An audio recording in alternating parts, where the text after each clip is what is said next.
બનાસકાંઠા ખાતે આવેલ દાંતીવાડા ડેમની જળ સપાટીમાં વધારો નોંધાયો છે। દાંતીવાડા ડેમની સપાટી હાલ 574.10 ફૂટ નોંધાઈ છે, તો ડેમમાં નવા નીરની આવક 1508 ક્યુસેક જેટલી થઈ છે। ત્યારે ડેમની ભયજનક સપાટીની વાત કરીએ તો ભયજનક સપાટી છે 604 ફૂટ।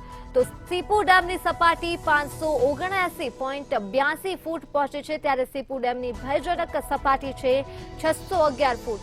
તો નહિવત વરસાદને લઈ સિંચાઈ અછતની પણ અહીં ભીતિ ખેડૂતોની અંદર સર્જાય છે। તો દાંતીવાડા ડેમની સપાટી 574.10 ફૂટ નોંધાઈ છે, જેની ભયજનક સપાટી છે 604 ફૂટ। ત્યારે ડેમમાં નવા નીરની આવકના પગલે કુલ 1508 ક્યુસેક પાણીની આવક નોંધાઈ છે।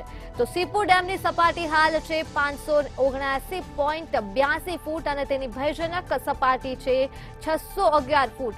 તો નહિવત વરસાદના પગલે સિંચાઈની અછત સર્જાય તેવી પણ ભીતિ ખેડૂતોમાં જોવા મળી રહી છે। ભર ચોમાસે સીપુ નદીમાં કોરે ધાકોરના દ્રશ્યો સામે આવ્યા છે, જે બનાસકાંઠા ખાતેથી સામે આવી રહ્યા છે।